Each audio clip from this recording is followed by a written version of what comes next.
happy, and exuberant time. He was sorry that he would soon be losing this disciple and associate, and in their hours of work together, still more in their free-ranging conversations, he tried to bequeath to him as much as he could of the understanding he had acquired during a long life of hard work and hard thinking, understanding of the heights and depths in the lives of men and nations. He also had some things to say about the consequences of Connect's mission, assessing its meaning and the value of amity and political concord between Rome and Castalia. He recommended that Joseph study the epic which had seen the founding of the Castalian order as well as the gradual recovery of Rome after a humiliating time of tribulation. He also recommended 2 books on the Reformation and Schism of the 16th century, but strongly urged him to make a principle of studying the primary sources. He advised Joseph to confine himself to graspable segments of a field in preference to reading ponderous tomes on world history. Finally, Father Jacobus made no bones about his profound mistrust of all philosophies of history. 6. Magister Ludi. Knecht had decided to postpone his final return to Waldsall until the spring, the time of the great public glass bead game, the Ludus Anniversarius or Solemnis. The era when annual games lasted for weeks and were attended by dignitaries and representatives from all over the world, what we may call the Great Age in the memorable history of these games, already belonged forever to the past. But these spring sessions, with the one solemn game that usually lasted for 10 days to 2 weeks, still remained the great festive event of the year for all of Castalia. It was a festival not without its high religious and moral importance, for it brought together the advocates of all the sometimes disparate tendencies of the province in an act of symbolic harmony. It established a truce between the egotistic ambitions of the several disciplines, and recalled to mind the unity which embraced their variety. For believers it possessed the sacramental force of true consecration, for unbelievers it was at least a substitute for religion, and for both it was a bath in the pure springs of beauty.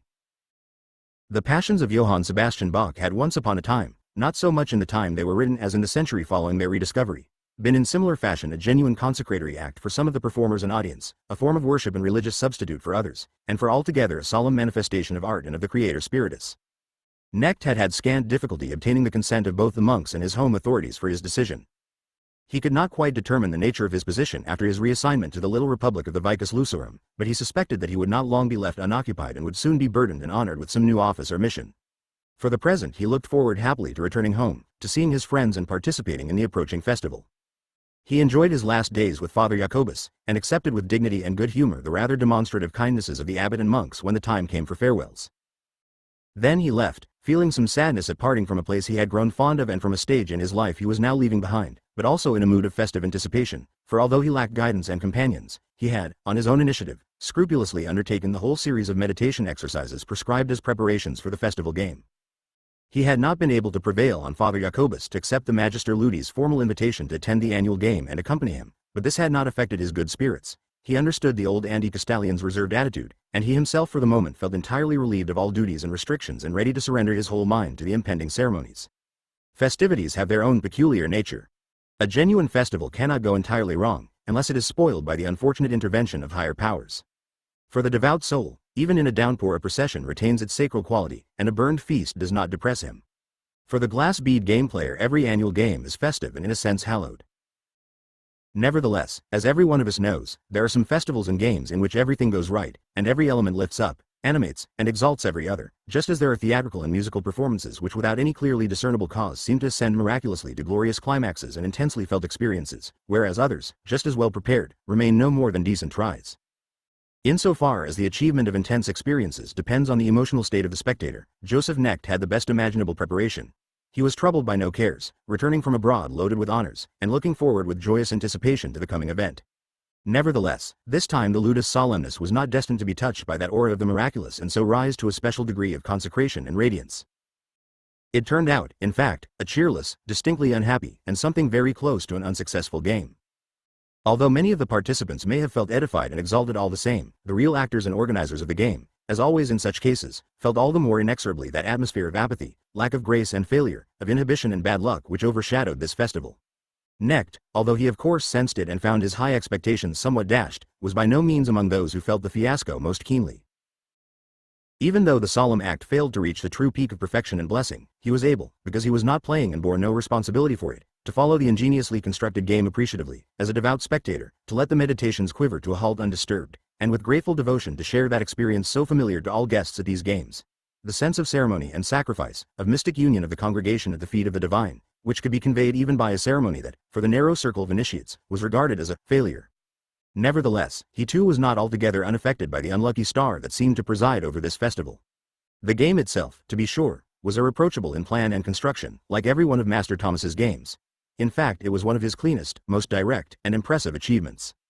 But its performance was specially ill-starred and has not yet been forgotten in the history of Waldsall. When Knecht arrived, a week before the opening of the great game, he was received not by the Magister Ludi himself, but by his deputy Bertram, who welcomed him courteously but informed him rather curtly and distractedly that the venerable master had recently fallen ill and that he, Bertram, was not sufficiently informed about Knecht's mission to receive his report. Would he therefore go to Hersland to report his return to the Directorate of the Order and await its commands? As he took his leave, Knecht involuntarily betrayed, by tone or gesture, his surprise at the coolness and shortness of his reception. Bertram apologized. "Do forgive me if I have disappointed you, and please understand my situation," he said. "The Magister is ill, the annual game is upon us, and everything is up in the air. I don't know whether the Magister will be able to conduct the game or whether I shall have to leap into the breach."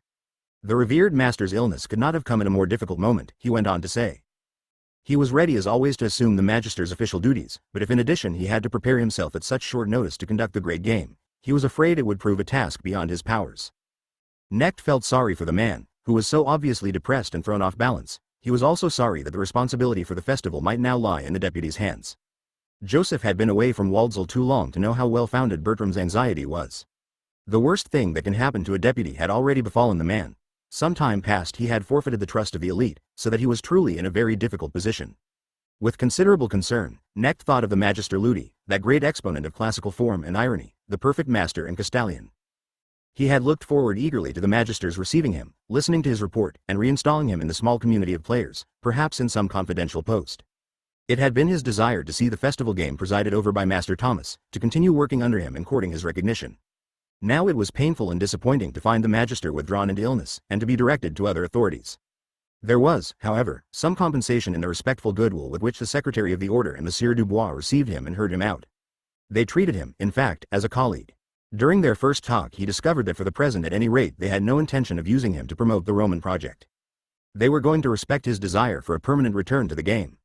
For the moment they extended a friendly invitation to him to stay in the guest house of the Vicus Lucerum, attend the annual game, and survey the situation. Together with his friend Tegularius, he devoted the days before the public ceremonies to the exercises in fasting and meditation.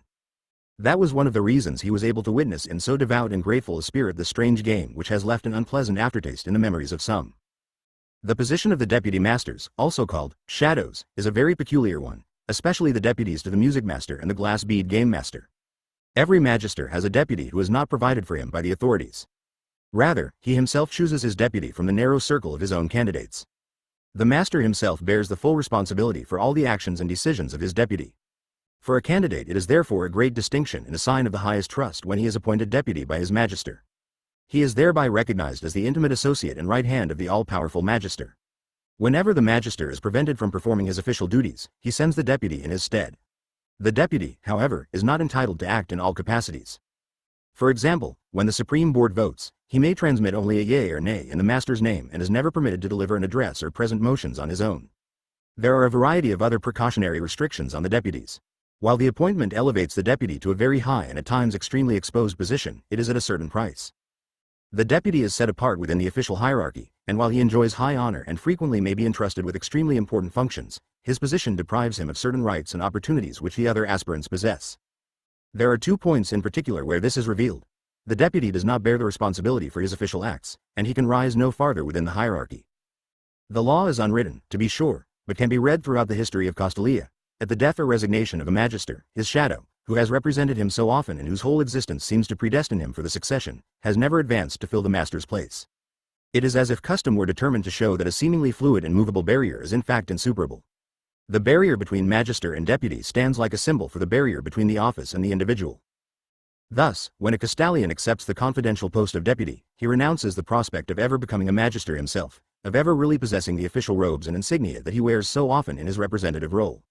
At the same time he acquires the curiously ambiguous privilege of never incurring any blame for possible mistakes in his conduct of his office. The blame falls upon his magister, who is answerable for his acts. A magister sometimes becomes the victim of the deputy he has chosen and is forced to resign his office because of some glaring error committed by the deputy. The word, shadow, originated in Waldsall to describe the Magister Ludi's deputy. It is splendidly apposite to his special position, his closeness amounting to quasi-identity with the magister, and the make-believe insubstantiality of his official existence. For many years Master Thomas von der Trave had employed a shadow named Bertram who seems to have been more lacking in luck than in talent or goodwill. He was an excellent glass bead game player, of course. As a teacher he was at least adequate, and he was also a conscientious official, absolutely devoted to his master. Nevertheless, in the course of the past few years, he had become distinctly unpopular. The new generation, the younger members of the elite, were particularly hostile to him, and since he did not possess his master's limpid, chivalric temperament, this antagonism affected his poise.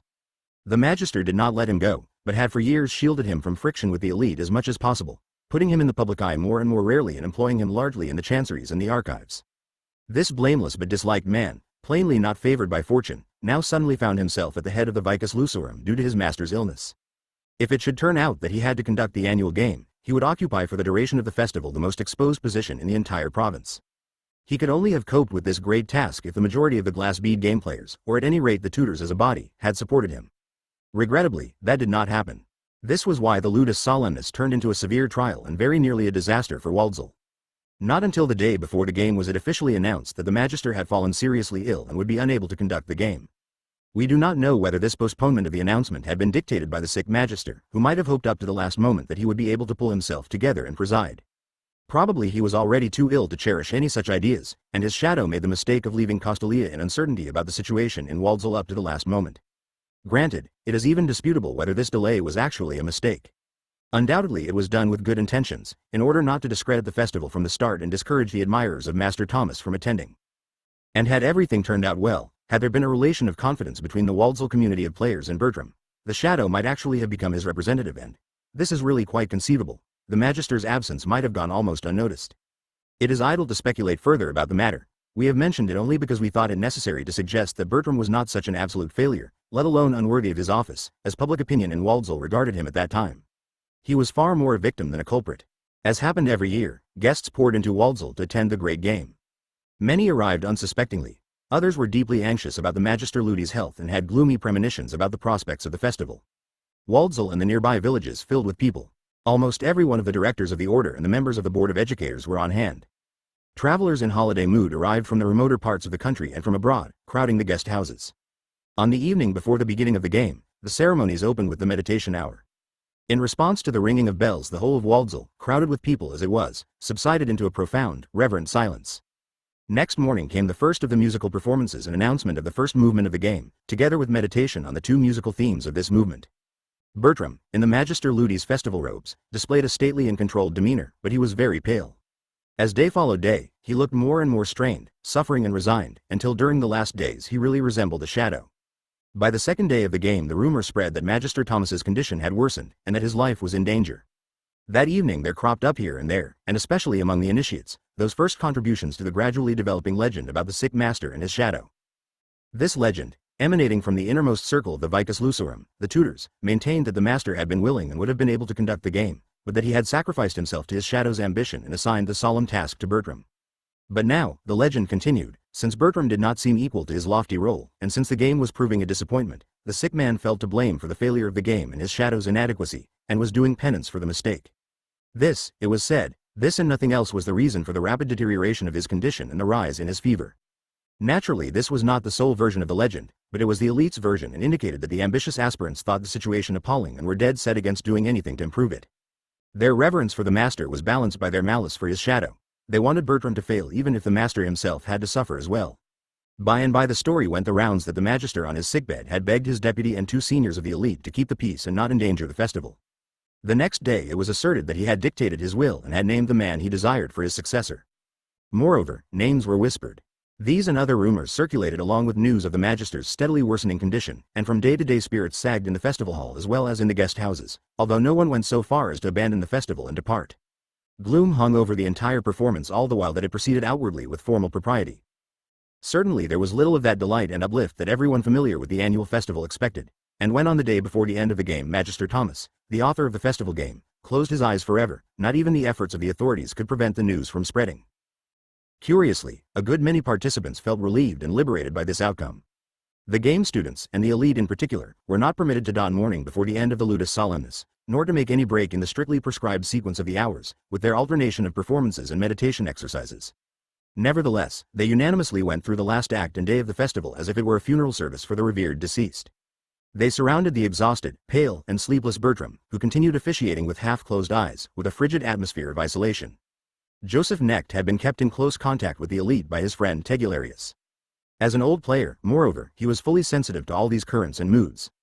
But he did not allow them to affect him. From the fourth or fifth day on, he actually forbade Fritz to bother him with news about the Magister's illness.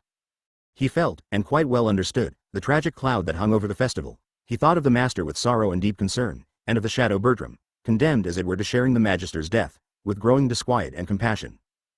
But he sternly resisted being influenced by any authentic or mythical account, practiced the strictest concentration, surrendered gladly to the exercises in the course of the beautifully structured game, and in spite of all the discords and dark clouds, his experience of the festival was one of grave exaltation. At the end of the festival, Bertram was spared the additional burden of having to receive congratulations on the board in his capacity of Vice Magister. The traditional celebration for students of the glass bead game was also cancelled. Immediately after the final musical performance of the festival, the board announced the Magister's death, and the prescribed days of mourning began in the Vicus Lucerum. Joseph Knecht, still residing in the guest house, participated in the rites. The funeral of this fine man, whose memory is still held in high esteem, was celebrated with Costolia's customary simplicity. His shadow, Bertram, who had summoned up his last reserves of strength in order to play his part to the end during the festival, understood his situation. He asked for a leave and went on a walking trip in the mountains. There was mourning throughout the game village, and indeed everywhere in Waldsall. Possibly no one had enjoyed intimate, strikingly friendly relations with the deceased Magister, but the superiority and flawlessness of his aristocratic nature, together with his intelligence and his finely developed feeling for form, had made of him a regent and representative such as Costolia with its fundamentally democratic temper did not often produce. The Castalians had been proud of him. If he had seemed to hold himself aloof from the realms of passion, love, and friendship, that made him all the more the object for youth's craving to venerate. This dignity and sovereign gracefulness, which incidentally had earned him the half-affectionate nickname, His Excellency, had in the course of years, despite strong opposition, won him a special position in the Supreme Council of the Order and in the sessions and work of the Board of Educators. Naturally, the question of his successor was hotly discussed, and nowhere so intensely as among the elite of the glass bead game players. After the departure of the Shadow, whose overthrow these players had sought and achieved, the functions of the Magister's office were temporarily distributed by vote of the elite itself among 3 temporary deputies. Only the internal functions in the Vicus Lucerum, of course, not the official work in the Board of Educators. In keeping with tradition, the board would not permit the magistracy to remain vacant more than 3 weeks.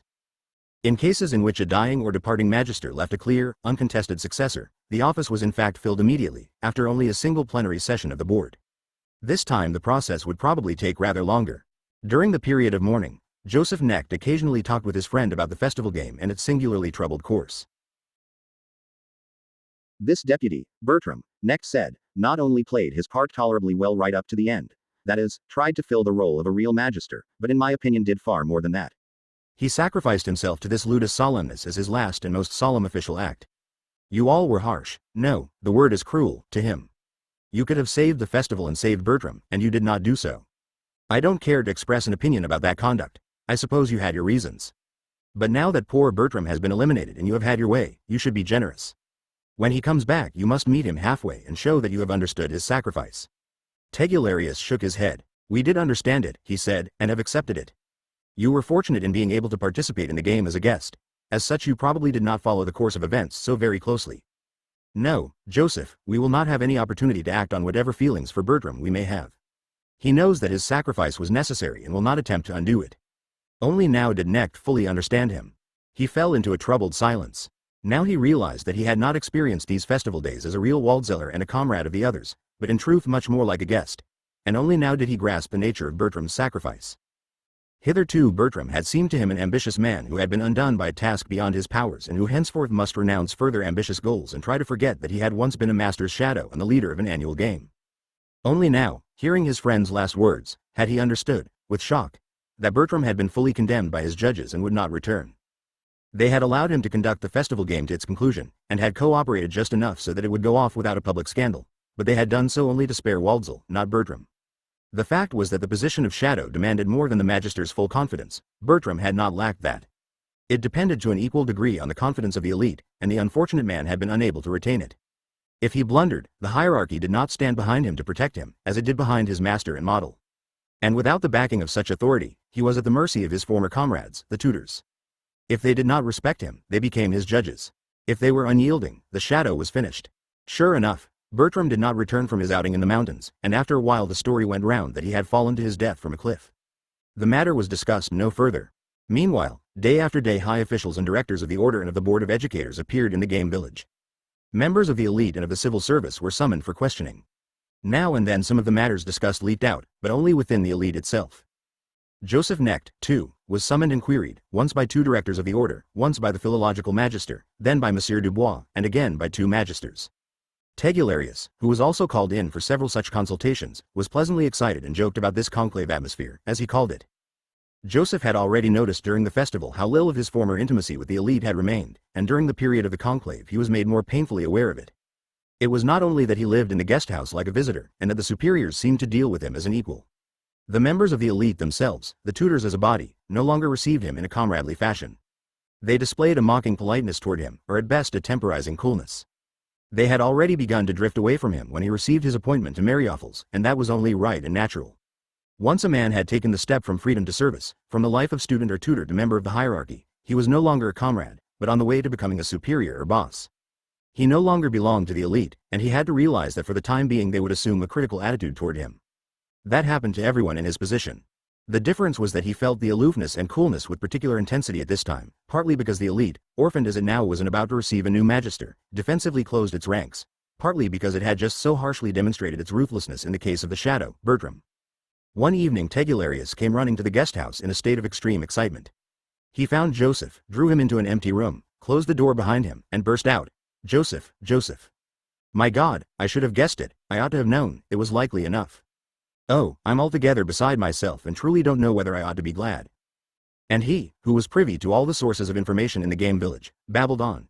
It was more than probable, already virtually certain, that Joseph Knecht would be elected master of the glass bead game. The director of the archives, whom many had regarded as Master Thomas's predestined successor, had obviously been eliminated from the sifted group of prospects the day before yesterday. Of the 3 candidates from the elite whose names had hitherto headed the lists during the inquiries, none, apparently, enjoyed the special favor and recommendation of a magister or of the directors of the Order. On the other hand, 2 directors of the Order as well as Monsieur Dubois were supporting Knecht. In addition to that, there was the weighty vote of the former music master, who to the certain knowledge of several persons had been consulted by several masters. "Joseph, they're going to make you magister," Fritz exclaimed once more, whereupon his friend placed his hand over his mouth. For a moment Joseph had been no less surprised and stirred by the possibility than Fritz, and it had seemed to him altogether impossible. But even while Tegularius was reporting the various opinions circulating in the game village about the status and course of the conclave, Knecht began to realize that his friend's guess was not likely to be wrong. Rather, in his heart he felt something akin to assent, a sense that he had known and expected this all along, that it was right and natural. And so he placed his hand on his excited friend's mouth, gave him an aloof, reproving look, as if he had suddenly been removed to a great distance, and said, "Don't talk so much, Amos. I don't want to hear this gossip. Go to your comrades." Tegularius, though he had meant to say a great deal more, fell silent at once. He turned pale under the gaze of this utter stranger, and went out.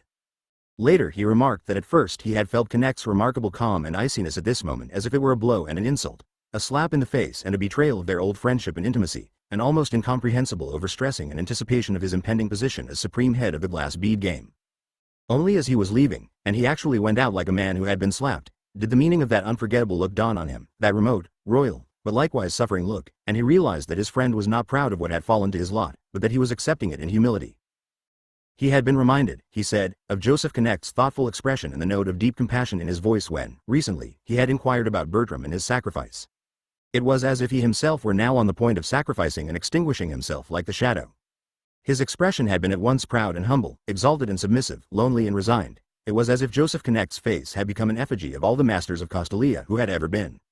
"Go to your comrades," he had said. Thus, in the very second he first heard of his new dignity, this incomprehensible man had fitted himself into it and saw the world from a new center, was no longer a comrade, would never be one again.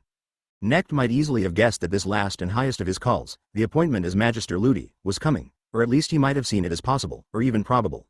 But this time, too, his promotion startled him. He might have guessed it, he afterward told himself, and he smiled at his zealous friend Tegularius, who to be sure had not expected the appointment from the start, but all the same had calculated and predicted it several days before the decision and announcement. There were in fact no objections to Joseph's election to the highest board except perhaps his youth. Most of his predecessors had entered on their high office at the age of 45 to 50, whereas Joseph was still barely 40. But there was no law against any such early appointment. Now, when Fritz surprised his friend with the results of his surmises and observations, the observations of an experienced elite player who knew down to its smallest detail the complex apparatus of the small Waldsall community, Knecht had immediately realized that Fritz was right. He had instantly grasped the fact of his election and accepted his fate. But his first reaction to the news had been that rejection of his friend, the refusal to hear this gossip. As soon as Fritz had left, stunned and very nearly insulted, Joseph went to a meditation room to order his thoughts. His meditation started from a memory that had assailed him with unusual force. In his vision he saw a bare room and a piano. Through the room fell the cool, blithe light of forenoon, and at the door of the room appeared a handsome, friendly man, an elderly man with graying hair and a lucid face full of kindness and dignity. Joseph himself was a small Latin school pupil who had waited in the room for the music master, partly frightened, partly overjoyed, and who now saw the venerated figure for the first time, the master from the legendary province of elite schools, and the magister who had come to show him what music was, who then led him step by step into his province, his realm, into the elite and the order, and whose colleague and brother he had now become, while the old man had laid aside his magic wand, or his scepter, and had been transformed into an amiably taciturn, still kindly, still revered, but still mysterious elder whose look and example hovered over Joseph's life and who would always be a generation and several stages of life ahead of him, as well as immeasurably greater in dignity and also modesty, in mastership and in mystery, but would always remain his patron and model, gently compelling him to walk in his steps, as a rising and setting planet draws its brothers after it.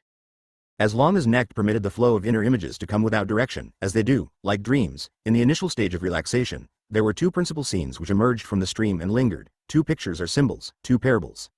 In the first Knecht, as a boy, followed the master along a variety of ways.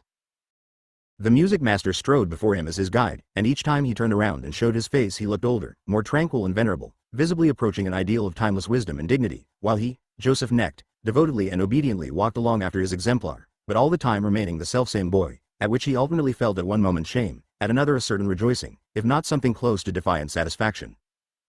And the second picture was this. The scene in the piano room, the old man's entering where the boy waited, was repeated again and again, an infinite number of times. The master and the boy followed each other as if drawn along the wires of some mechanism, until soon it could no longer be discerned which was coming and which going, which following and which leading, the old or the young man. Now it seemed to be the young man who showed honor and obedience to the old man, to authority and dignity. Now again it was apparently the old man who was required to follow, serve, worship the figure of youth, of beginning, of mirth.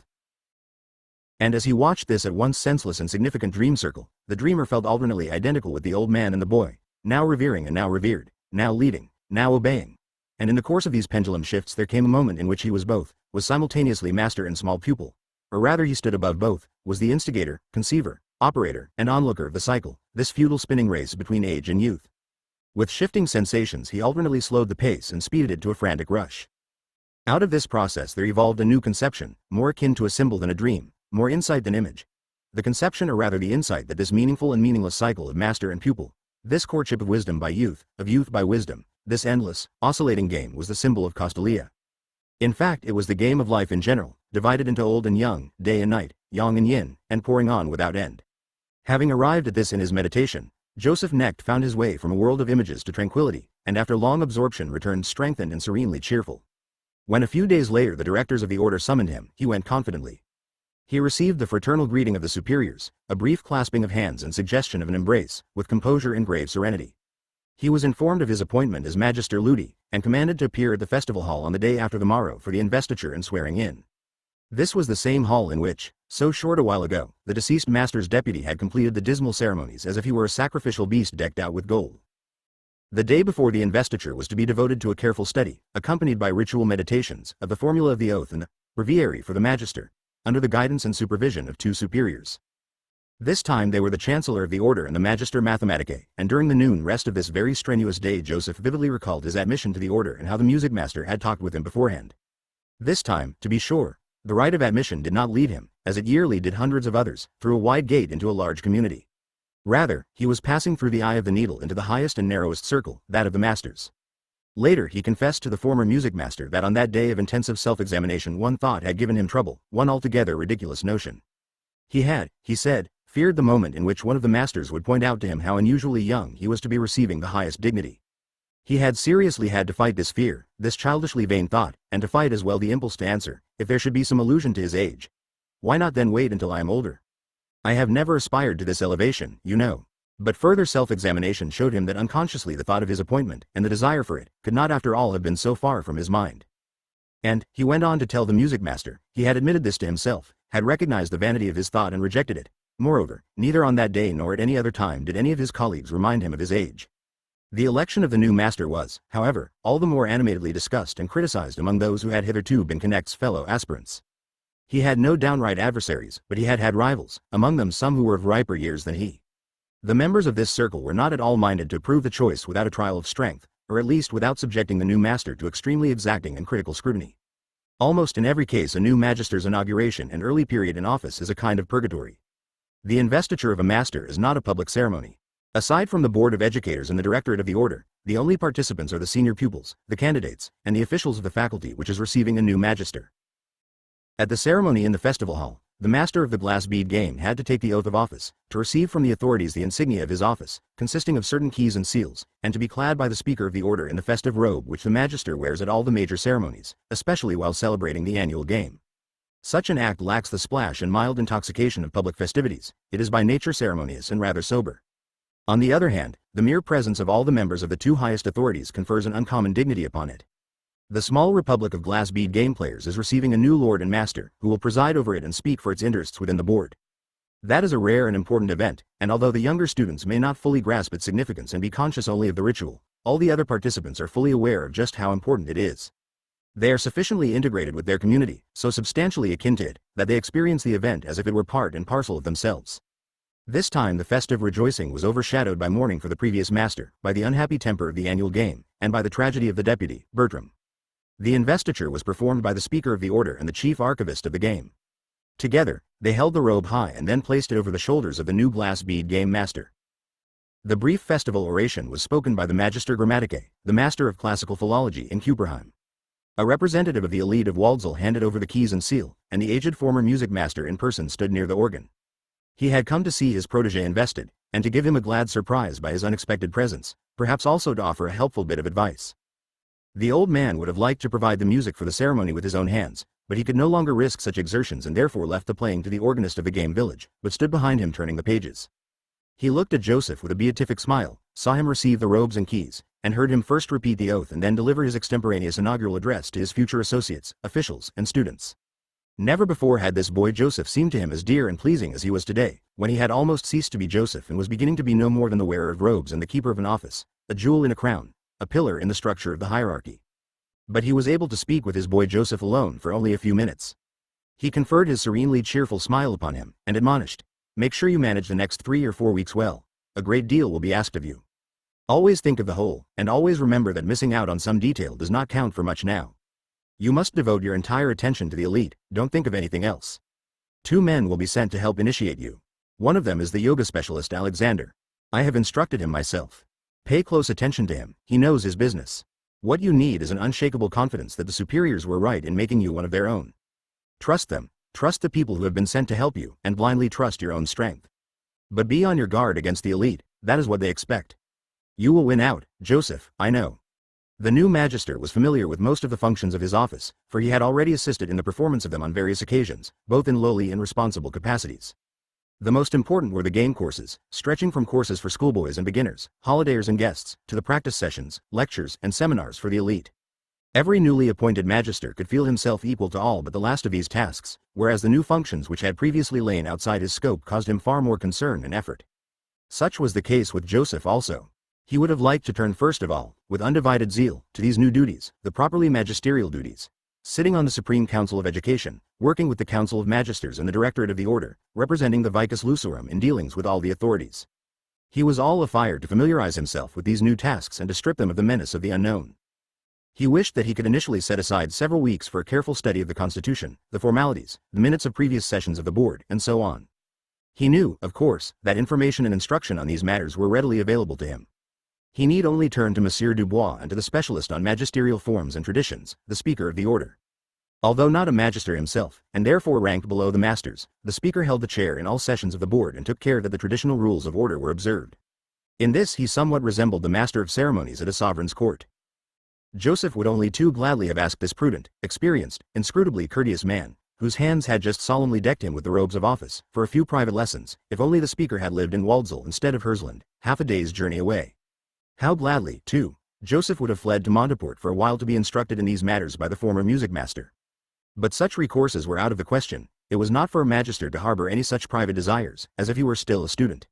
Instead, he had to start off by attending to those very functions which he fancied would give him little trouble, and to concentrate his whole mind on them. During Bertram's festival game he had observed a magister forsaken by his own community, the elite, fighting and as it were suffocating in airless space. He had sensed something then, and his presentiment had been confirmed by the old music master's words on the day of his investiture. Now he faced it every minute of his official day, and every moment he could spare for reflection on his situation. That he must above all concern himself with the elite in the tutorship, with the highest stages of the glass bead game studies, with the seminar practice sessions, and with personal intercourse with the tutors. He could leave the archives to the archivists, the beginner's courses to the present set of teachers, the mail to his secretaries, and would not be neglecting any serious matters. But he did not dare leave the elite to themselves for a moment. He had to keep after them, impose himself on them, and make himself indispensable to them. He had to convince them of the merit of his abilities and the purity of his will. He had to conquer them, court them, win them, match wits with every candidate among them who showed a disposition to challenge him, and there was no lack of such candidates. In this struggle he was aided by a number of factors which he had earlier considered drawbacks, in particular his long absence from Waldsall and the elite, who therefore looked upon him as something of a homo novus. Even his friendship with Tegularius proved useful. For Tegularius, that brilliant, sickly outsider, obviously did not have to be considered a rival for office, and seemed so little career-minded himself that any preference shown him by the new magister would not be seen as an affront to other candidates. Nevertheless, it was something of a task for Necht to probe and penetrate this highest, most vital, restive, and sensitive stratum in the world of the glass bead game, and master it as a rider masters a thoroughbred horse. For in every Castalian institute, not only that of the glass bead game, the elite group of candidates, also called tutors, men who have completed their formal education but are still engaged in free studies and have not yet been appointed to serve on the board of educators or the order, constitute the most precious stock in Castalian society, the true reserve and promise for the future. Everywhere, not only in the game village, this dashing select band of the younger generation tends to resist and criticize new teachers and superiors, accords a new head the bare minimum of politeness and subordination, and must be convinced, overpowered, and won over on a purely personal basis. The superior must devote his whole being to courting them before they will acknowledge him and submit to his leadership. Necht took up his task without timidity, but he was nevertheless astonished at its difficulties, and while he solved them and gradually won the arduous, consuming battle, those other duties which he had been inclined to worry about receded of their own accord and seemed to demand less of his attention. He confessed to a colleague that he had participated in the first plenary session of the board, to which he traveled by the fastest express and returned in the same way, almost in a dream, and afterward had no time to give another thought to it, so completely did his current task claim all his energies. In fact, even during the conference itself, although the subject interested him and although he had looked forward to it with some uneasiness, since this was his first appearance as a member of the board, he several times caught himself thinking not of his colleagues here and the deliberations in progress, but of Waldsall. He saw himself rather in that blue room in the archives where he was currently giving a seminar in dialectics every third day, with only 5 participants. Every hour of that bred far greater tension and demanded a greater output of energy than all the rest of his official duties, which were also not easy and which he could not evade or postpone. For as the former music master had informed him, the board provided him with a timekeeper and coach who supervised the course of his day hour by hour, advising him about his schedule and guarding him against too much concentration on any one thing, as well as against total overstrain. Necht was grateful to him, and even more grateful to Alexander, the man deputized by the directorate of the order, who enjoyed a great reputation as master of the art of meditation. Alexander saw to it that Joseph, even though he was working to the utmost limit of his strength, practiced the little, or brief, meditation exercise 3 times daily, and that he abided strictly by the prescribed course and number of minutes for each such exercise. Before his evening meditation he and his aides, the coach and the meditation master, were supposed to review each official day, noting what had been well done or ill done, feeling his own pulse, as meditation teachers call this practice, that is, recognizing and measuring one's own momentary situation, state of health, the distribution of one's energies, one's hopes and cares, in a word, seeing oneself and one's daily work objectively and carrying nothing unresolved on into the night and the next day. While the tutors observed the prodigious labors of their magister with an interest partly sympathetic, partly aggressive, missing no opportunity to set him new tests of strength, patience, and quick-wittedness, trying one moment to inspire, the next to block his work, an uncomfortable void had come into being around Tegularius. He understood, of course, that Necht could not spare any attention, any time, any thought or sympathy for him right now. But he could not harden himself sufficiently, could not resign himself to being so neglected. It was all the more painful to him because he not only seemed to have lost his friend from one day to the next, but also found himself the object of some suspicion on the part of his associates, and was scarcely spoken to. That was hardly surprising, for although Tegularius could not seriously stand in the way of the ambitious climbers, he was known as one of the new magister's partisans and favorites. Necht could easily have grasped all this. To be sure, the responsibilities of the moment involved his laying aside all private, personal affairs for a while, including this friendship. But, as he later admitted to his friend, he did not actually do this wittingly and willingly, but quite simply because he had forgotten Fritz. He had so thoroughly converted himself into an instrument that such personal matters as friendship vanished into the realm of the impossible. If on occasion, as for example in that seminar he held for the 5 foremost glass bead game players, Fritz's face and figure appeared before him, he did not see Tegularius as a friend or personality, but as a member of the elite, a student, candidate, and tutor, a part of his work, a soldier in the regiment whom he had to train so that he could march on to victory with it. A shudder had gone through Fritz when the Magister for the first time addressed him in that way. From Knecht's look, it was clear that this remoteness and objectivity were not pretense, but uncannily genuine, and that the man before him who treated him with this matter-of-fact courtesy, accompanied by intense intellectual alertness, was no longer his friend Joseph, was entirely a teacher and examiner, entirely master of the glass bead game, enveloped and isolated by the gravity and austerity of his office as if by a shining glaze which had been poured over him in the heat of the fire, and had cooled and hardened. During these hectic weeks a minor incident connected with Tegularius occurred. Sleepless and under severe psychological strain, he was guilty during the seminar of a discourtesy, a minor outburst, not toward the Magister but toward a colleague whose mocking tone had grated on his nerves. Knecht noticed also the delinquent's overwrought state. He reproved him wordlessly, merely by a gesture of his finger, but afterward sent his meditation master to him to calm the troubled soul. Tegularius, after weeks of deprivation, took this concern as a first sign of reviving friendship, for he assumed that it was an attention directed toward himself as a person, and willingly submitted to the cure. In reality Knecht had scarcely been aware of the object of his solicitude. He had acted solely as the Magister, had observed irritability and a lack of self-control in one of his tutors, and had reacted to it as an educator, without for a moment regarding this tutor as a person or relating him to himself. When, months later, his friend reminded him of this scene and testified how overjoyed and comforted he had been by this sign of goodwill, Joseph Knecht said nothing. He had completely forgotten the affair, but did not disabuse his friend. At last he attained his goal. The battle was won. It had been a great labor to subdue this elite, to drill them until they were weary, to tame the ambitious, win over the undecided, and press the arrogant. But now the work was done. The candidates at the game village had acknowledged him their master and submitted to him. Suddenly everything went smoothly, as if only a drop of oil had been needed. The coach drew up a last agenda with Knecht, expressed the board's appreciation, and vanished. Alexander, the meditation master, likewise departed. Instead of a morning massage, Knecht resumed his customary walks. As yet he could not even begin to think of anything like studying or even reading, but now he was able to play a little music some days, in the evening before going to sleep. The next time he attended a meeting of the board, Knecht distinctly sensed, although the matter was never so much as mentioned, that he was now regarded by his colleagues as tested and proved. He was their equal. After the intensity of the struggle to prove himself, he was now overcome once more by a sense of awakening, of cooling and sobering. He saw himself in the innermost heart of Castalia, sat in the highest rank of the hierarchy, and discovered with strange sobriety and almost with disappointment that even this very thin air was breathable, but that he who now breathed it as though he had never known anything different was altogether changed. That was the consequence of this harsh period of trial. It had burned him out as no other service, no other effort, had previously done. The elite's acknowledgement of him as their sovereign was marked this time by a special gesture. When Knecht sensed the end of their resistance, the confidence and consent of the tutors, and knew that he had successfully put the hardest task behind him, he realized that the moment had come for him to choose a shadow. In point of fact, he would never more sorely need someone to relieve him of burdens than right now, after the victory was won, when he found himself suddenly released into relative freedom after an almost superhuman trial of strength. Many a magister in the past had collapsed just at this point in his path. Knecht now renounced his right to choose among the candidates and asked the tutors as a body to select a shadow for him. Still under the impact of Bertram's fate, the elite took this conciliatory gesture very seriously, and after several meetings and secret polls, made their choice, providing the Magister with one of their best men, a deputy who until Knecht's appointment had been regarded as one of the most promising candidates for the office of Magister.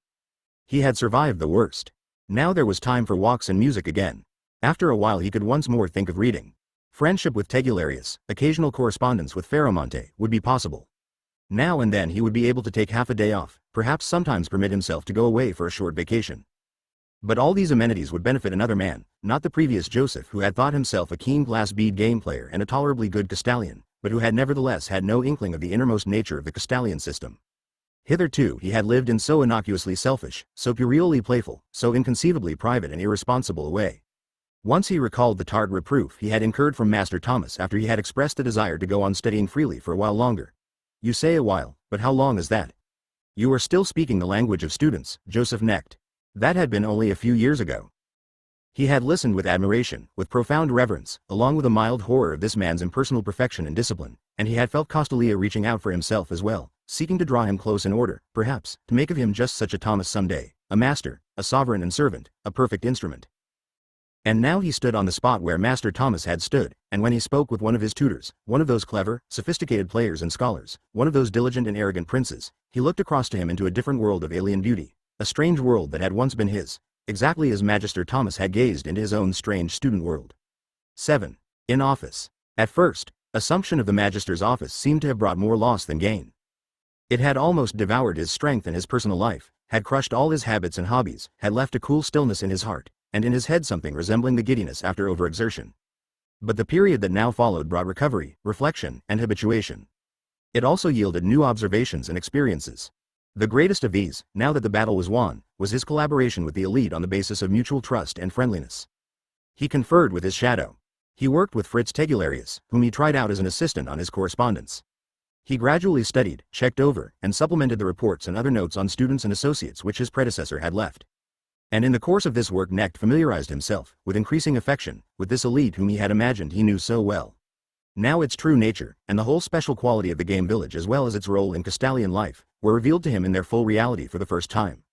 Of course he had belonged to this artistic and ambitious elite and to the players' village in Waldsall for many years. He had felt completely a part of it. But now he was no longer just a part. Not only did he intimately share the life of this community, but he also felt himself to be something like its brain, its consciousness, and its conscience as well, not only participating in its impulses and destinies, but guiding them and being responsible for them.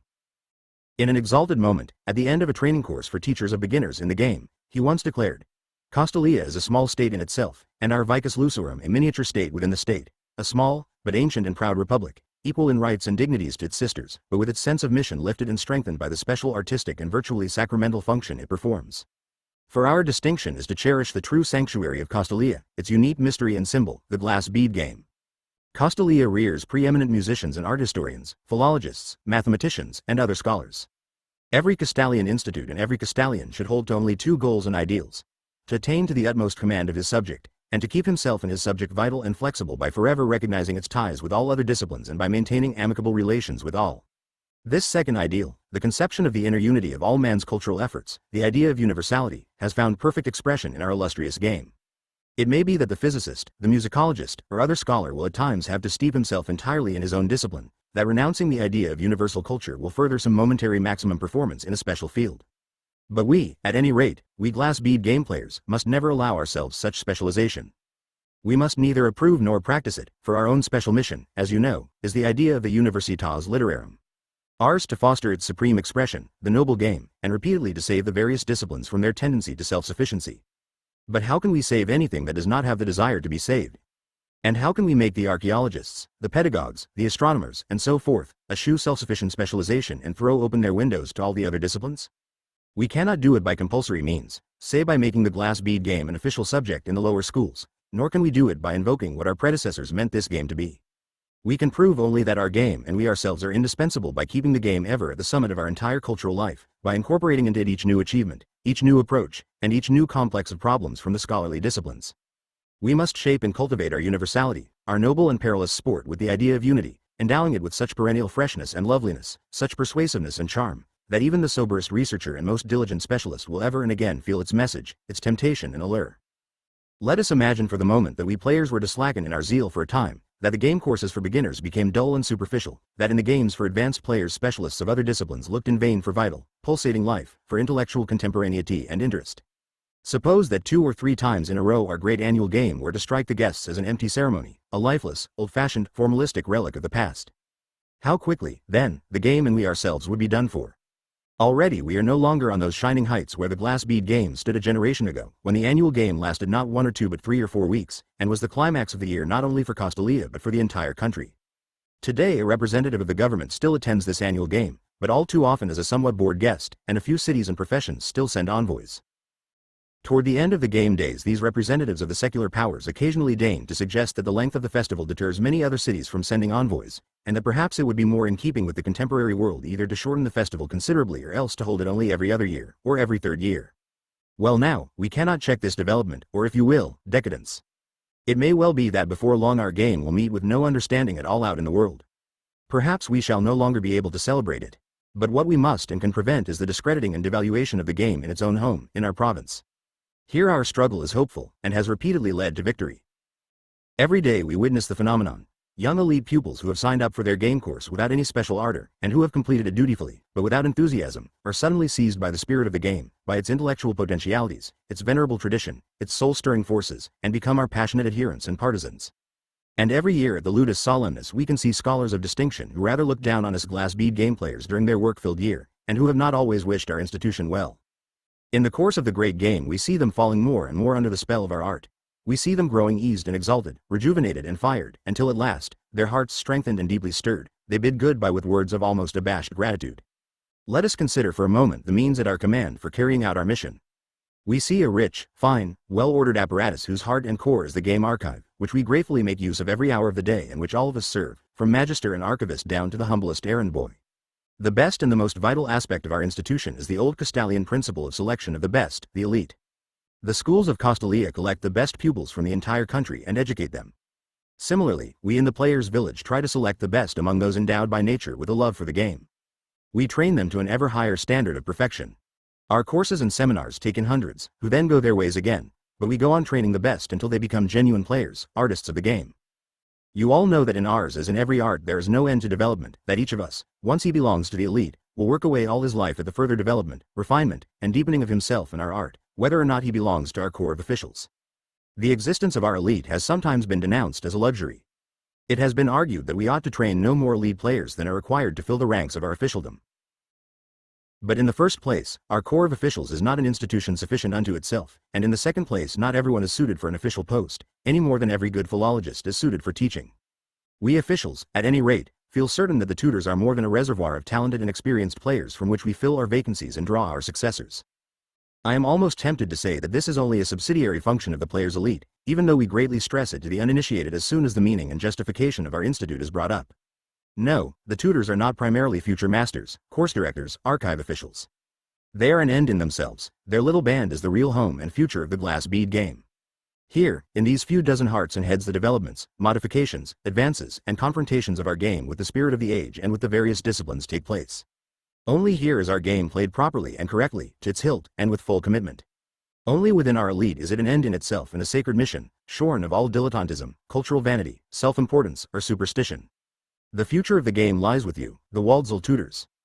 And since it is the heart and soul of Castalia, and you are the soul and vital spark of Waldsall, you are truly the salt of the province, its spirit, its dynamism. There is no danger that your numbers could grow too large, your zeal too hot, your passion for the glorious game too great. Increase it, increase it. For you, as for all Castalians, there is at bottom only a single peril, which we all must guard against every single day. The spirit of our province and our order is founded on two principles, on objectivity and love of truth in study, and on the cultivation of meditative wisdom and harmony. Keeping these two principles in balance means for us being wise and worthy of our order. We love the sciences and scholarly disciplines, each his own, and yet we know that devotion to a discipline does not necessarily preserve a man from selfishness, vice, and absurdity. History is full of examples of that, and folklore has given us the figure of Dr. Faust to represent this danger.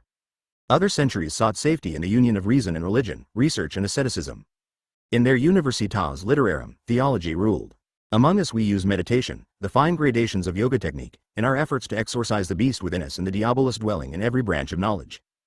Now you know as well as I that the glass bead game also has its hidden diabolus, that it can lead to empty virtuosity, to artistic vanity, to self-advancement, to the seeking of power over others and then to the abuse of that power. This is why we need another kind of education beside the intellectual and submit ourselves to the morality of the order, not in order to reshape our mentally active life into a psychically vegetative dream life, but on the contrary to make ourselves fit for the summit of intellectual achievement. We do not intend to flee from the vita activa to the vita contemplativa, nor vice versa, but to keep moving forward while alternating between the two, being at home in both, partaking of both.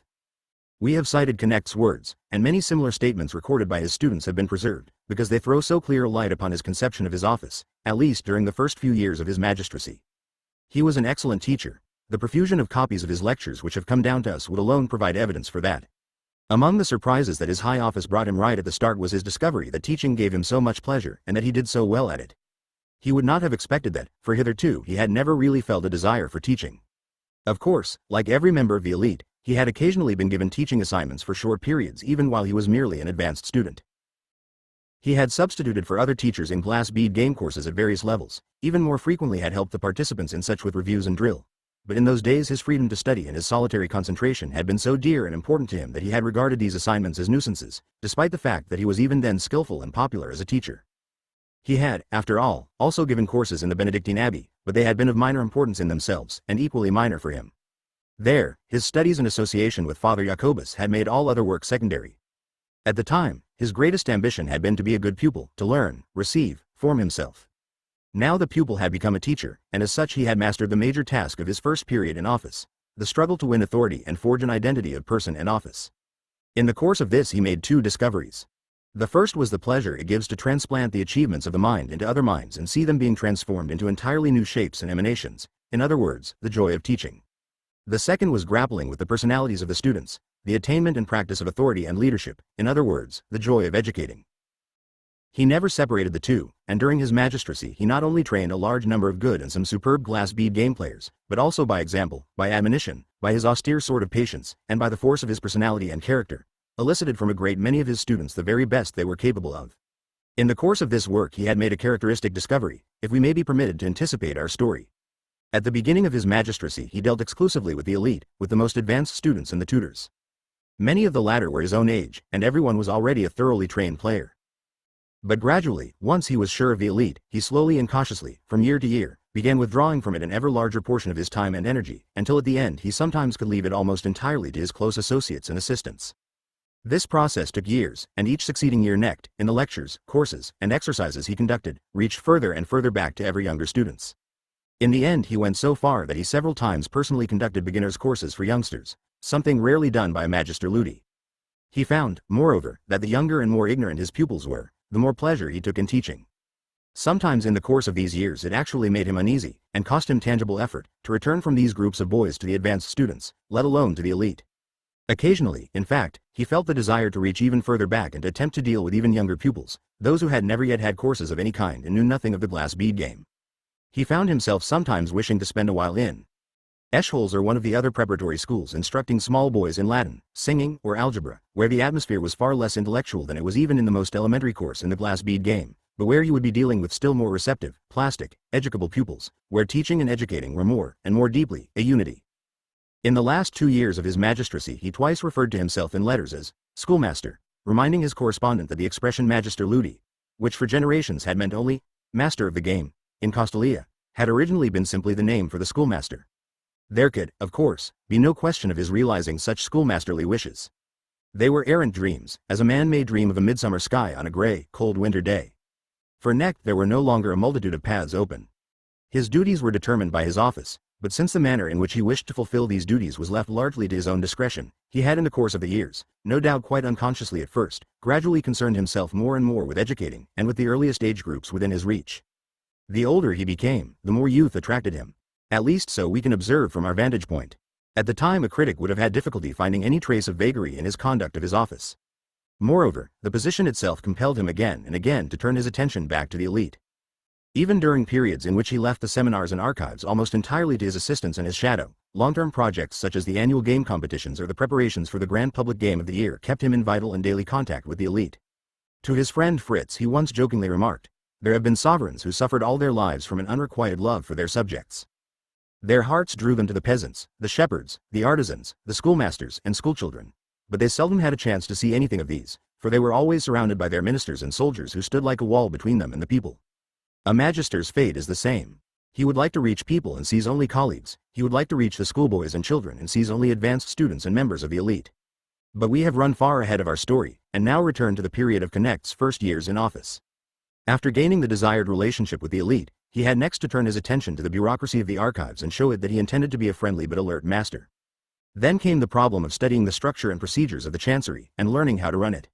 A constant flow of correspondence, and repeated meetings or circular letters of the boards, summoned him to duties and tasks which were not altogether easy for a newcomer to grasp and classify properly.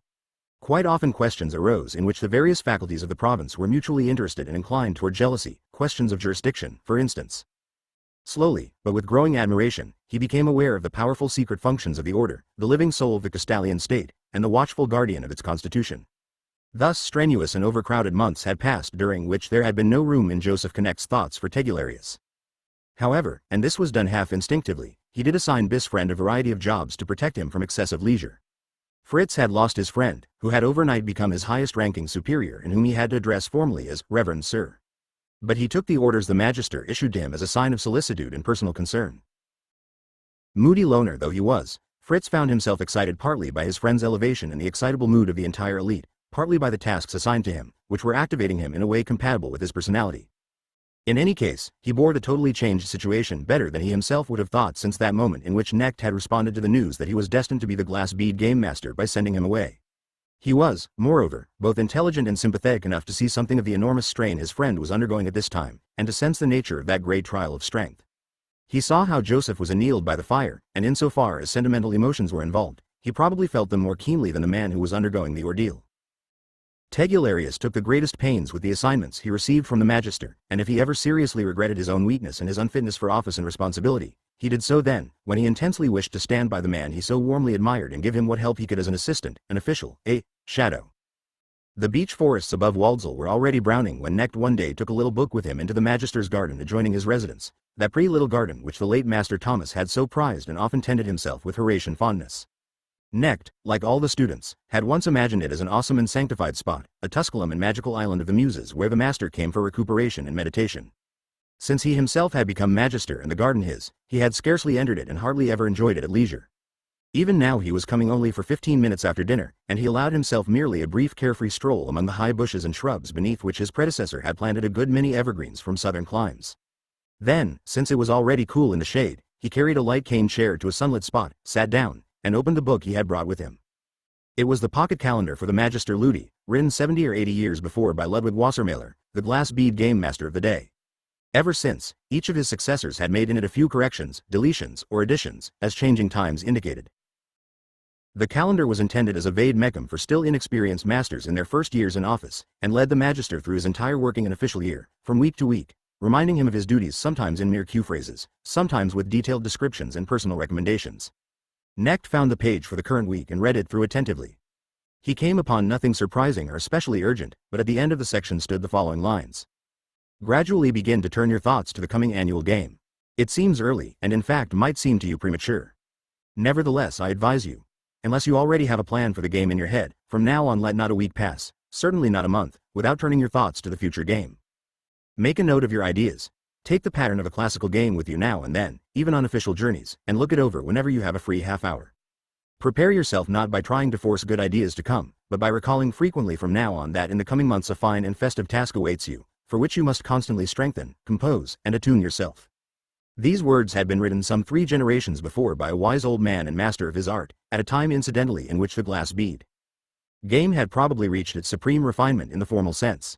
In those days the games had attained a delicacy and wealth of ornamentation in their execution comparable to the arts of architecture and decoration in the late Gothic or Rococo periods. For some 2 decades it had been a game so fragile that it seemed as if it were really being played with glass beads, a seemingly glassy game almost empty of content, a seemingly coquettish and wanton pastime full of frail embellishments, an airy dance, sometimes a tightrope dance, with the subtlest rhythmic structure. There were players who spoke of the style of those days as if it were a lost talisman, and others who condemned it as superficial, cluttered with ornamentation, decadent, and unmanly. It had been one of the masters and co-creators of that style who had composed the sagacious advice and admonishments in the Magister's calendar, and as Joseph Knecht searchingly read his words a second and third time he felt a gay, blissful stirring in his heart, a mood such as he had experienced only once before, it seemed to him. When he reflected, he realized that it had been in that meditation before his investiture. It was the mood that had swept him as he imagined that strange round dance, the round between the music master and Joseph, master and beginner, age and youth. It had been a very old man who had thought and said down these words. Let no week pass, and, not by trying to force good ideas. It had been a man who had held the high office of master of the game for at least 20 years, perhaps much longer. And in that sportively Rococo age he must undoubtedly have dealt with an extremely spoiled and arrogant elite. He had devised and celebrated more than 20 of those brilliant annual games which in those days lasted for a month. An old man for whom the annually recurring task of composing a grand, solemn game must long since have ceased to be merely a high honor and joy, must have become far more a burden demanding great effort, a chore to which he had to attune himself, persuade himself, and somewhat stimulate himself.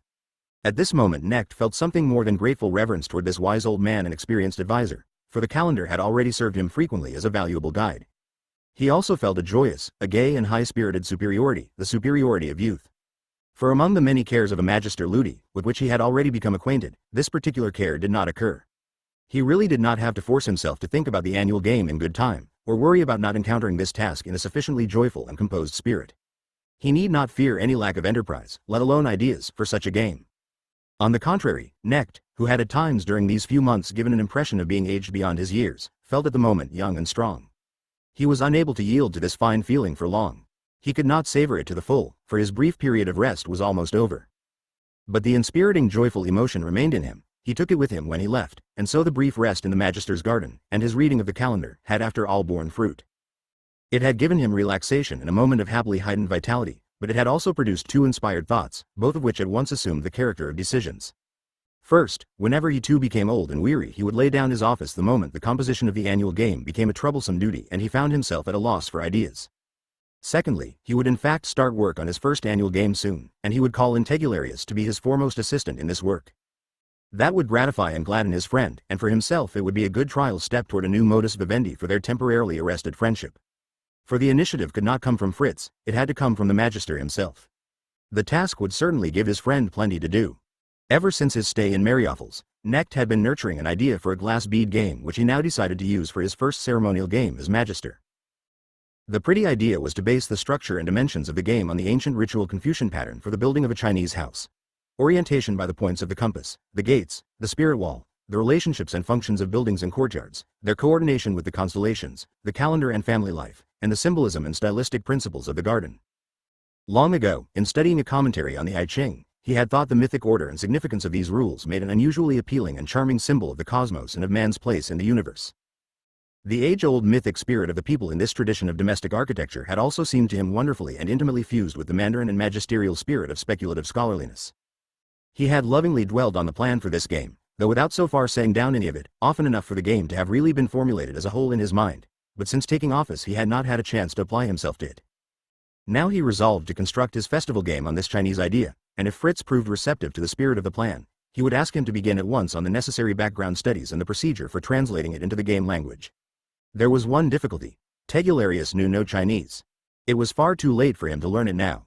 But with some briefing from Knecht himself and from the Far Eastern College, and some reading up on the subject, there was no reason why Tegularius could not become sufficiently acquainted with the magical symbolism of Chinese architecture. After all, no philological questions were involved. Still, that would take time, especially for a pampered person like his friend who did not feel up to working every day, and so it was well to start the business going at once. In this respect, then, he realized with a smile and pleasant feelings of surprise, the cautious old author of the pocket calendar had been perfectly right. The very next day, since his office hours happened to end early, he sent for Tegularius. He came, made his bow with that rather markedly submissive and humble expression he had assumed in his dealings with Knecht, and was quite astonished not to be addressed in the laconic manner his friend had recently adopted. Instead, Joseph nodded to him with a certain roguishness and asked, "Do you recall that in our student years we once had something like a quarrel in which I failed to convert you to my view? It was about the value and importance of Far Eastern studies, particularly Chinese subjects, and I tried to persuade you to spend a while in the college learning Chinese? You do remember? Well, I am thinking again what a pity that I could not persuade you at that time. It would be so fortunate now if you knew Chinese. There's a marvelous project on which we could collaborate." He teased his friend a while longer, holding him in suspense, and finally came out with his proposal, that he wanted to begin working out the annual game and would like Fritz, if it were agreeable to him, to take over a large part of this work, just as he had helped with the preparations for the prize game in the elite competition while Knecht was living among the Benedictines. Fritz looked at him almost incredulously, profoundly surprised and delightfully upset by the merry tone and smiling face of his friend, who had been comporting himself solely as superior and magister toward him. Joyfully stirred, he was conscious not only of the honor and confidence expressed by this proposal, but also grasped the significance of this handsome gesture. He realized that it was an attempt at healing the breach, at reopening the newly closed door between his friend and himself. He brushed aside the factor of his ignorance of Chinese, and promptly declared his willingness to be wholly at the Reverend Magister's disposal and to devote his full time to developing the game. "Good," the Magister said, "I accept your offer. So we shall once again be sharing periods of work and studies, as we used to in those days that seemed strangely far away, when we worked through and fought through so many a game. I am glad, Tegularius. And now the main thing is for you to inform yourself concerning the underlying idea of the game. You must come to understand what a Chinese house is and the meaning of the rules for its construction. I shall give you a recommendation to the Far Eastern College, they will help you there. Or, something else occurs to me, a prettier notion. Perhaps we can try Elder Brother, the man in the bamboo grove, whom I used to tell you so much about. He may feel it beneath his dignity, or too much trouble to bother with someone who knows no Chinese, but we might try it at any rate. If he cares to, this man can make a Chinese of you." A message was sent to Elder Brother, cordially inviting him to come to Waldsall for a while as the glass bead game master's guest, since the cares of office did not permit the Magister Ludi to call on him and explain what help he wanted of him. Elder brother, however, did not leave his bamboo grove. The messenger returned with a note in Chinese ink and script. It read, "It would be honorable to behold the great man. But movement leads to obstacles. Let 2 small bowls be used for the sacrifice. The younger one greets the exalted one." Necht thereupon persuaded his friend, not without difficulty, to make the trip to the bamboo grove and ask to be received and instructed. But the journey proved fruitless. The hermit in the grove received Tegularius almost deferentially, but answered every one of his questions with amiable aphorisms in the Chinese language and did not invite him to stay, despite the fine letter of recommendation from the hand of the Magister Ludi, drawn elegantly on handsome paper. Rather out of sorts, having accomplished nothing, Fritz returned to Waldsal. He brought back a gift for the Magister, a sheet of paper on which was carefully brushed in ancient verse about a goldfish. Tegularius now had to try his luck in the College of Far Eastern Studies. There Knecht's recommendations proved more effective. As a magister's emissary, the petitioner was given a friendly reception and all the help he needed. Before long he had learned as much about his subject as could possibly be acquired without knowledge of Chinese, and in the course of his work he became so intrigued with Knecht's idea of using house symbolism for the underpinning of the game that his failure in the bamboo grove ceased rankling and was forgotten. While he listened to Fritz's report on his visit to elder brother, and afterward, by himself, while he read the lines about the goldfish, Knecht felt surrounded by the hermit's atmosphere. Vivid memories arose of his long-ago stay in the hut, with the rustling bamboos and yarrow stalks outside, along with other memories of freedom, leisure, student days, and the colorful paradise of youthful dreams. How this brave, crotchety hermit had contrived to withdraw and keep his freedom, how his tranquil bamboo grove sheltered him from the world, how deeply and strongly he lived in his neat, pedantic and wise cynicism, in how beautifully concentrated and inviolable a way the magic spell of his life's dream enclosed him year after year and decade after decade, making a china of his garden, a temple of his hut, divinities of his fish, and a sage of himself. With a sigh, Knecht shook off this notion. He himself had gone another way, or rather been led, and what counted was to pursue his assigned way straightforwardly and faithfully, not to compare it with the ways of others. Together with Tegularius, he sketched out and composed his game, using whatever leisure hours he could find. He left the entire task of selection in the archives, as well as the first and second drafts, to his friend. Given this new content, their friendship acquired life and form once more, though the form differed from that of the past. Fritz's eccentricities and imaginative subtlety colored and enriched the pattern of their game. He was one of those eternally dissatisfied and yet self-sufficient individuals who can linger for hours over a bouquet of flowers or a set table that anyone else would regard as complete, rearranging the details with restive pleasure and nervous loving manipulations, turning the littlest task into an absorbing day's work. In future years the association persisted, the ceremonial game represented a joint accomplishment each time thereafter. For Tegularius it was a double satisfaction to prove that he was more than useful, indispensable, to his friend and master in so important a matter, and to witness the public performance of the game as the unnamed collaborator whose part was nevertheless well known to the members of the elite. One day in the late autumn of Knecht's first year in office, while his friend was still deep in his initial studies of China, the magister paused as he was skimming through the entries in his secretariat's daily calendar. He had come upon a note that caught his interest. Student Petrus, arrived from Monteport, recommended by Magister Musicae, brings special greetings from former music master, requests lodgings and admission to archives. Has been put up in student guest house. Knecht could be easy in his mind about leaving the student and his request to the archive staff. That was routine. But special greetings from the former music master was directed only to himself. He sent for the student, who turned out to be a quiet young man, at once contemplative and intense. Evidently he belonged to the Monteport elite, at any rate he seemed accustomed to audiences with the magister. Knecht asked what message the former music master had given him. "Greetings," the student said, "very cordial and respectful greetings for you, Reverend Sir," along with an invitation. Knecht asked him to sit down. Carefully choosing his words, the young man continued, "As I have said, the venerable former magister requested me to give you his warmest regards. He also hinted that he hoped to see you in the near future, in fact as soon as possible.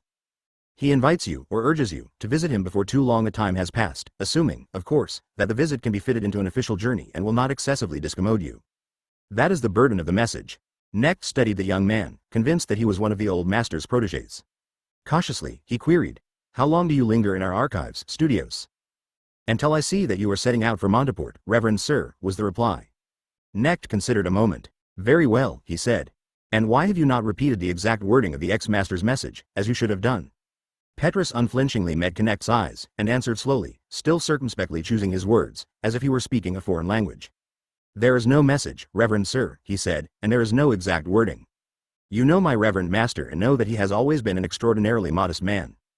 In Monteport it is said that in his youth, while he was still a tutor but already recognized by the entire elite as predestined to be the music master, they nicknamed him, the Great Would Be Small. Well, this modesty, and his piety no less, his helpfulness, thoughtfulness, and tolerance have actually increased ever since he grew old, and more so since he resigned his office. Undoubtedly you know that better than I this modesty of his would forbid him to do anything like asking your reverence for a visit, no matter how much he desired it. That is why, Domini, I have not been honored with any such message and nevertheless have acted as if I received one. If that was a mistake, you are free to regard the non-existent message as actually non-existent. Knecht smiled faintly. And what about your work in the game archives, my good fellow? Was that mere pretext? Oh no. I have to obtain the ciphers for a number of clefs, so that I would in any case have had to cast myself upon your hospitality in the near future. But I thought it advisable to speed this little journey somewhat. Very good, the Magister said, nodding, his expression once again grave. Is it permissible to ask into the reason for this haste? The young man closed his eyes for a moment. His forehead was deeply furrowed, as though the question pained him. Then he looked once more into the Magister's face with his searching, youthfully incisive gaze. The question cannot be answered unless you would be so good as to frame it more precisely. Very well then, Knecht said. Is the former Master's health bad? Does it give reason for anxiety? Although the Magister had spoken with the greatest calm, the student perceived his affectionate concern for the old man. For the first time since the beginning of their conversation a gleam of goodwill appeared in his rather fierce eyes, and as he at last prepared to state candidly the real object of his visit, his voice sounded a trace friendlier and less distant. Reverend Magister, he said, rest assured that my honored master's condition is by no means bad. He has always enjoyed excellent health and does so still, although his advanced age has naturally greatly weakened him. It is not that his appearance has so much changed or that his strength had suddenly begun to diminish rapidly. He takes little walks, plays a little music every day, and until recently even continued to give 2 pupils organ lessons, beginners moreover, for he has always preferred to be surrounded by the youngest pupils. But the fact that he dismissed these pupils a few weeks ago is a symptom that caught my attention all the same, and since then I have watched the venerable master rather more closely, and drawn my conclusions about him. That is the reason I have come. If anything justifies my conclusions, and my taking such a step, it is the fact that I myself was formerly one of the former music master's pupils, more or less one of his favorites, if I may say so. Moreover, for the past year I have served him as a kind of secretary and companion, the present music master having named me to look after him. It was a very welcome assignment. There is no one in the world for whom I feel such veneration and attachment as I do for my old teacher and patron. It was he who opened up the mystery of music for me, and made me capable of serving it, and everything I may have acquired since in the way of ideas, respect for the order, maturity, and inner concord has all come from him and is his doing. This past year I have been living at his side, and although I am occupied with a few studies and courses of my own, I am always at his disposal, his companion at table and on walks, making music with him, and sleeping in an adjoining room. Being so close to him all the time, I have been able to keep close watch over the stages of, I suppose I must say, of his aging, his physical aging. A few of my associates comment pityingly or scornfully now and then about its being a peculiar assignment that so young a person as myself should be the servant and companion of a very old man. But they do not know, and aside from myself I suspect no one really knows, what kind of aging the master is privileged to undergo. They do not see him gradually growing weaker and frailer in the body, taking less and less nourishment, returning from his short walks more fatigued every time, without ever being really sick, and at the same time becoming, in the tranquility of age, more and more spiritual, devout, dignified, and simple in heart. If my office of secretary and attendant has any difficulties at all, they arise solely from the fact that his reverence does not want to be waited on and tended at all. He still wants only to give and never to take. Thank you, Knecht said. I am happy to know that his reverence has so devoted and grateful a pupil at his side. And now, since you are not speaking on his orders, tell me plainly why you feel that I should visit Monteport. You asked with concern about the reverend former music master's health, the young man answered, evidently because my request suggested to you that he might be ill and it could be high time to pay him one last visit. To be frank, I do think it is high time. He certainly does not seem to me to be close to his end, but his way of taking leave of the world is quite unique. For the past several months, for example, he has almost entirely lost the habit of speaking, and although he always preferred brevity to loquacity, he has now reached a degree of brevity and silence that frightens me somewhat. At first, when he did not answer a remark or question of mine, I thought that his hearing was beginning to weaken. But he hears almost as well as ever. I have made many tests of that. I therefore had to assume that he was distracted and could no longer focus his attention. But this, too, is not an adequate explanation. Rather, it is as if he has been on his way elsewhere for some time, and no longer lives entirely among us, but more and more in his own world. He rarely visits anyone or sends for anyone. Aside from me, he no longer sees another person for days. Ever since this started, this absentness, this detachment, I have tried to urge the few friends whom I know he loved most to see him. If you were to visit him, Domini, you would make your old friend happy, I am sure of that, and you would still find relatively the same man whom you have revered and loved. In a few months, perhaps only in a few weeks, his pleasure in seeing you and his interest in you will probably be much less. It is even possible that he would no longer recognize you, or at any rate pay attention to you. Knecht stood up, went to the window, and stood there for a while looking out and breathing deeply. When he turned back to Petrus he saw that the student was also standing, as though he thought the audience over. The magister extended his hand. I thank you once more, Petrus, he said. As you surely know, a magister has all sorts of duties. I cannot put on my hat and leave at once, schedules have to be rearranged. I hope that I shall be able to leave by day after tomorrow. Would that be time enough, and would you be able to finish your work in the archives by then? Yes? Then I shall send for you when I am ready. A few days later Knecht left for Monteport, accompanied by Petrus. When they reached the pavilion in the gardens where the former music master now lived, it was a lovely and beautifully tranquil monastic cell. They heard music from the back room, delicate, thin, but rhythmically firm and deliciously serene music.